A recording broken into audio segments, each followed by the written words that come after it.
Assalamualaikum warahmatullahi wabarakatuh.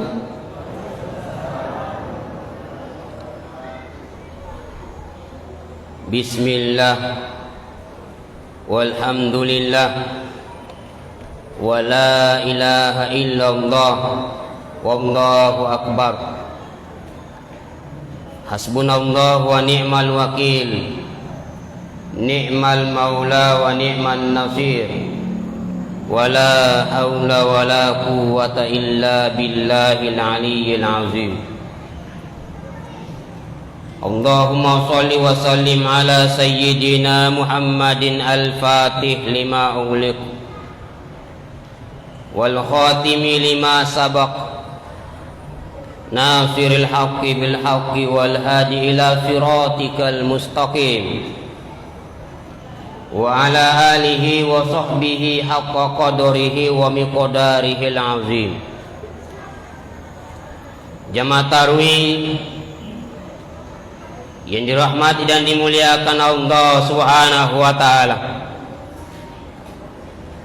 dalam salah satu hadis riwayat Al-Baihaqi, Nabi sallallahu alaihi wasallam bersabda, kun aliman au muta'alliman au mustami'an au muhibban wa la takun khamisan fatahlak.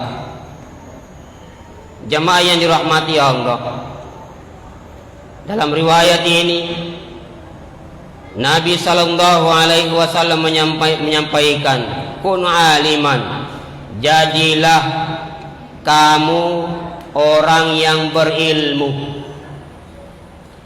jadilah kamu orang yang pintar. Kenapa harus pintar?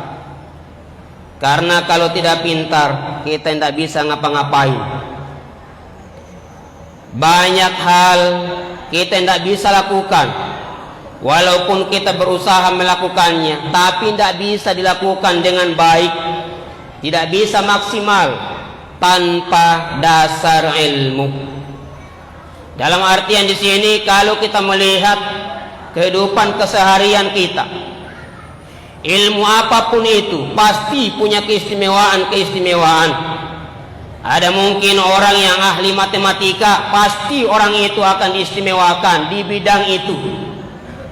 Ada orang yang ahli medis, dokter, pasti orang itu akan dimuliakan di bidang kedokteran. Ada orang yang ahli fisika, pasti orang itu akan dimuliakan. Ilmu apapun itu pasti akan mulia. Jemaah yang dirahmati Allah Subhanahu wa taala, kalau kita misalnya melihat ayat-ayat suci Al-Qur'an, misalnya salah satu firman Allah, yarfa'illahu alladhina amanu minkum walladhina utul ilma darajat.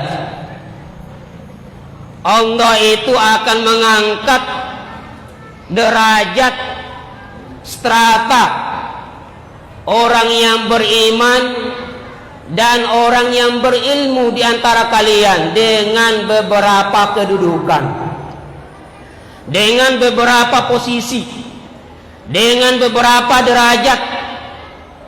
Jemaah yang dirahmati Allah, di sini Allah akan mengangkat derajat orang yang beriman, juga orang yang berilmu.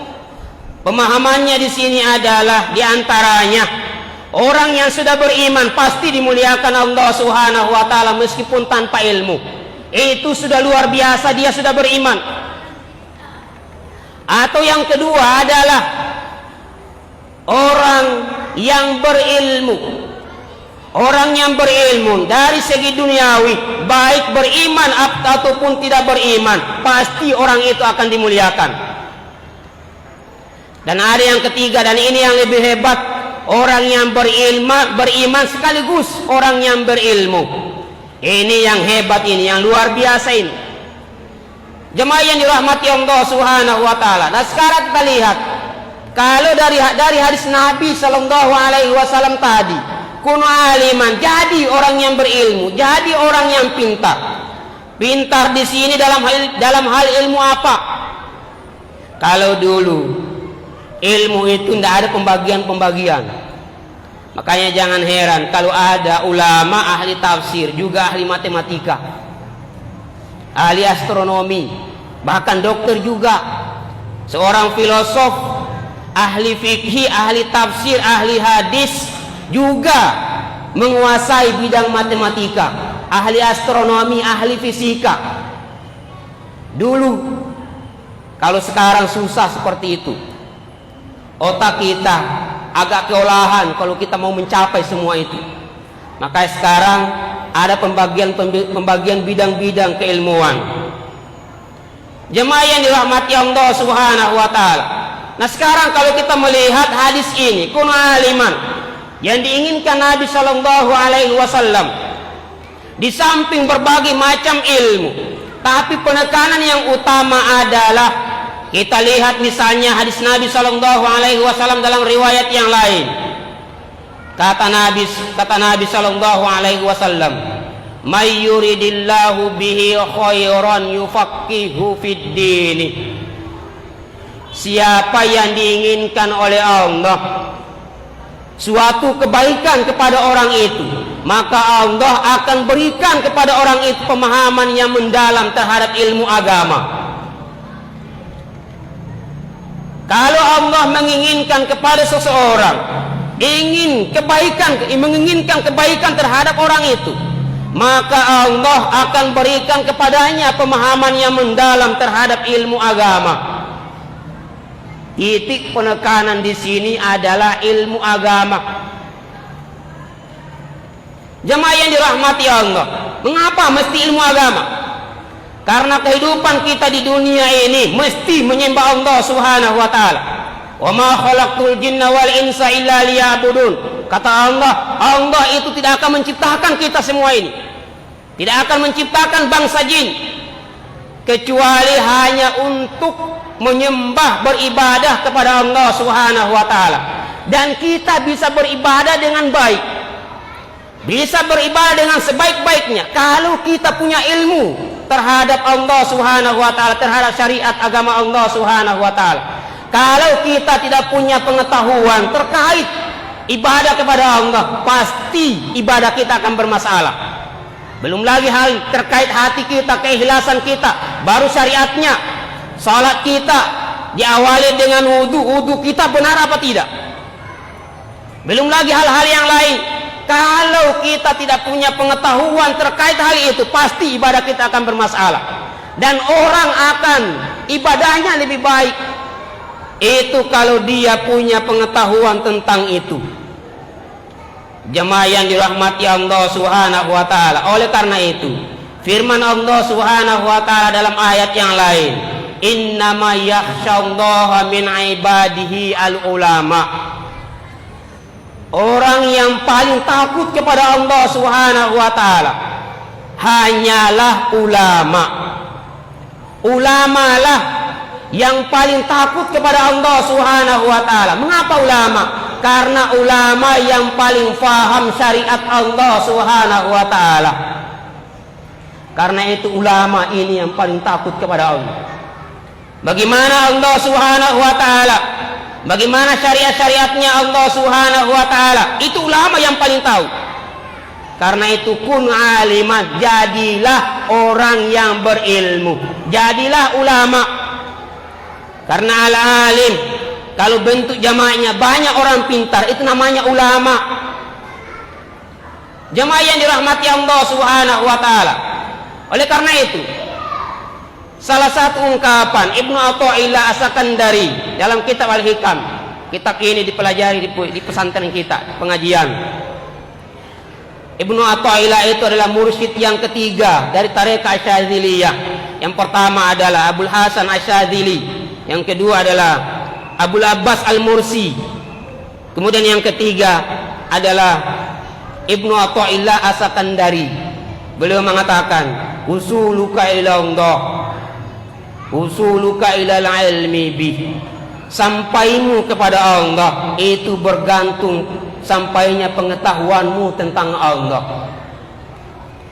Bagaimana kita bisa khusyuk salat kita, bisa melaksanakan salat dengan baik, langsung terhubung dengan Allah Subhanahu wa taala. Itu bergantung pengetahuan kita dengan Allah Subhanahu wa taala.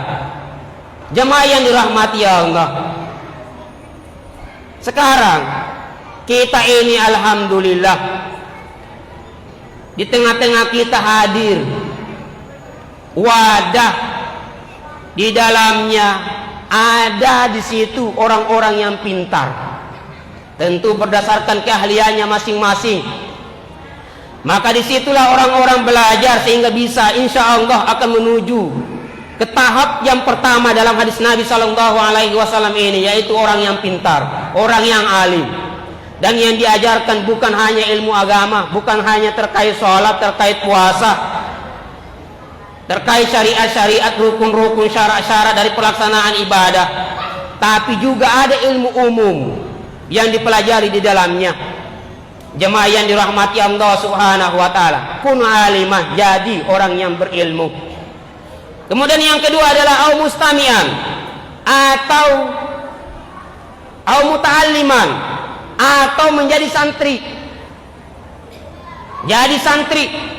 Jemaah yang dirahmati Allah Subhanahu wa taala, santri, kita mau menjadi santri, mau jadi santri kepada siapa? Tentu mau menjadi santri kepada orang yang pertama yang disebutkan dalam hadis tadi itu, yaitu orang yang pintar, orang yang berilmu, yaitu ulama. Jadi santri kepada ulama. Jemaah yang dirahmati Allah. Nah sekarang di sini sekarang banyak kita menyaksikan banyak orang ngaku-ngaku ulama. Ulama yang seperti apa yang kita mau ikuti? Kalau tidak mau ragu bagaimana ulama itu, maka lihat di sekitar kita. Kita kenal Andre Gurutak, yaitu Muhammad Harisah yang bangun pesantren ini. Itu ulama. Coba perhatikan gaya hidup beliau, menyenangkan. Kalau ada di dekatnya, rasanya tidak mau pergi dari sisi beliau. Nanti guru tabila, ya sudah mi, pergi mau, baru pergi. Ulama itu menenangkan jiwa kita. Kalau ada orang yang meskipun orang pintar, tapi mengajarkan kita benci orang lain, mengajarkan kita gampang tersinggung, gampang marah, itu bukan yang seperti itu orang yang patut diteladani. Jamaah yang dirahmati Allah. Karena itu jadi santri yang betul-betul berasal dari bimbingan para ulama. Dan ini di tengah kita pesantren itu adalah wadah kaderisasi ulama di situ, dan yang mengkader adalah ulama. Jamaah yang dirahmati Allah, dulu masa Nabi punya murid namanya sahabat, Nabi punya santri namanya sahabat. Kemudian sahabat setelah Nabi Shallallahu Alaihi Wasallam wafat, meninggal, maka dilanjutkan oleh para santrinya, yaitu para sahabatnya. Para sahabatnya setelah Nabi meninggal terpencar ke berbagai negara. Ada yang ke Mesir, ada yang ke Baghdad, ada yang menetap di Madinah, ada yang ke Mekah, ke berbagai negara, macam-macam. Bahkan menurut beberapa kisah, ada yang sampai ke Cina. Ada juga yang mengatakan ada yang sampai ke Nusantara. Wallahu a'lam. Sahabat terpencar. Kenapa? Apa tujuannya? Untuk menyebarkan agama Rasulullah Sallallahu Alaihi Wasallam. Di Madinah ada yang tinggal di situ, yaitu misalnya Sayyidatuna Aisyah radhiyallahu anha, istri Nabi Sallallahu Alaihi Wasallam. Ada Zaid bin Thabit, ada lagi misalnya Abdullah bin Umar bin Al-Khattab radhiyallahu anhuma. Ini beliau ini melakukan halaqah. Itulah yang kemudian menjadi latar belakang madrasah hadis Nabi Sallallahu Alaihi Wasallam. Sayyidatuna Aisyah, Abdullah bin Umar bin Al-Khattab radhiyallahu anhuma, Zaid bin Thabit, mereka ini tinggal menetap di Madinah mengajarkan hadis Nabi Sallallahu Alaihi Wasallam. Ini yang kemudian menjadi madrasah hadis. Dari sini orang-orang dari berbagai negara datang belajar kepadanya. Dari madrasah ini halaqah kecil, seperti yang pernah dilakukan oleh Gurutta di rumahnya, halaqah-halaqah kecil dari awal 7 orang, kemudian menjadi pondok pesantren An-Nahdhah. Dari halaqah-halaqah itu ada seorang yang bernama Muhammad bin Syihab Az-Zuhri, gurunya Imam Malik. Muhammad bin Syihab Az-Zuhri ini adalah pada masa pemerintahan Umar bin Abdul Aziz diperintah oleh sang khalifah, kamu tulis hadis Nabi sallallahu alaihi wasallam, dan beliau lakukan, dan inilah orang yang pertama mencatat hadis Nabi sallallahu alaihi wasallam. Kemudian setelahnya melahirkan Imam Malik. Imam Malik kemudian melahirkan Imam Syafi'i. Imam Syafi'i melahirkan Imam Ahmad bin Hanbal. Jemaah yang dirahmati Allah. Di Baghdad banyak sahabat juga di sana. Ada Abdullah bin Abbas, ada Abdullah bin Mas'ud, ada Ali bin Abi Thalib, ada termasuk Abu Hurairah pergi ke sana. Jemaah yang dirahmati Allah. Dari sana lahir Imam Abu Hanifah. Imam Abu Hanifah lahir seorang murid. Ada 4 muridnya Imam Abu Hanifah yang hebat, tapi yang paling hebat 2, yaitu Muhammad bin Al-Hasan Asy-Syaibani dan Abu Yusuf. Dari 2 murid Imam Abu Hanifah. Setelah Imam Syafi'i belajar kepada Imam Malik, pergi ke Baghdad belajar kepada Muhammad bin Al-Hasan Asy-Syaibani, muridnya Imam Abu Hanifah. Imam Syafi'i itu penjelajah ke Mekah, bahkan suka pergi ke daerah-daerah mempelajari bahasa Arab, gramatika bahasa Arab, syair-syair Arab. Itu kira-kira kalau sekarang yang pergi ke daerah-daerah terpencil untuk mempertahankan bahasa Bugis itu, misalnya pergi ke Bone, kalau di Makassar susah. Yang mampu mempertahankan itu adalah orang-orang kampung. Imam Syafi'i melakukan itu. Karena itu Imam Syafi'i sangat pintar, dan orang mazhab yang paling banyak muridnya adalah mazhab Imam Syafi'i, termasuk pondok pesantren An-Nahdhah.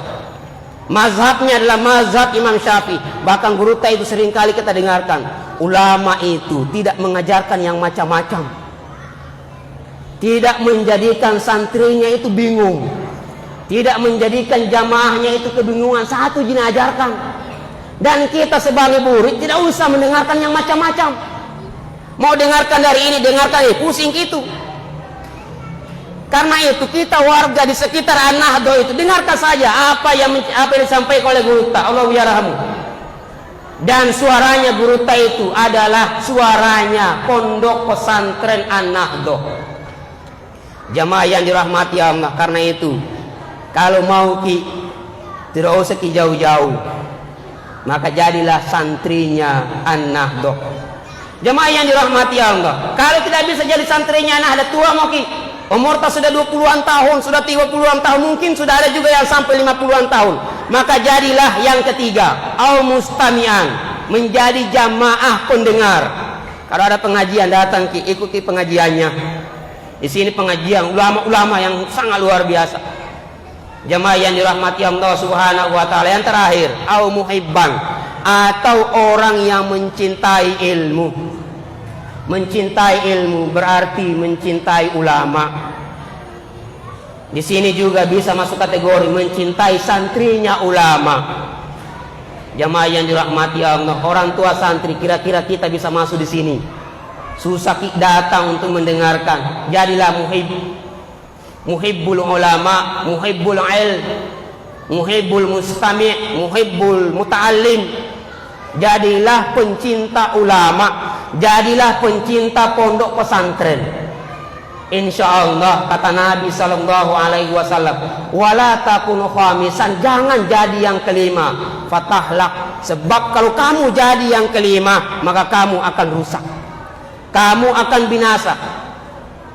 Ada riwayat yang lain ketika Nabi ditanya siapa itu yang kelima, adalah orang yang ngaco. Yang kelima itu adalah al-mubtadi, orang yang melakukan sesuatu yang tidak diajarkan Nabi sallallahu alaihi wasallam. Bahkan Nabi mensyariatkan ini, dia justru melakukan hal yang lain. Nah, itu jangan jadi yang seperti itu. Jamaah yang dirahmati Allah Subhanahu wa taala. Yang terakhir, insyaallah kita ini di tengah-tengah kita ada pondok pesantren yang sangat luar biasa, yang dilahirkan oleh ulama-ulama kita. Bahkan menurut cerita-cerita para jamaah yang senior-senior di sini, banyak ulama-ulama yang sering memberikan pengajian dulu. Insya Allah berkahnya ulama itu masih ada sampai sekarang, hatta yaumil kiamat, bahkan bisa jadi sampai hari kiamat. Jamaah yang dirahmati Allah, saya rasa inilah yang sempat kami sampaikan. Kurang lebihnya mohon dimaafkan. Wallahul hadi ila siratil mustaqim. Wassalamualaikum warahmatullahi wabarakatuh.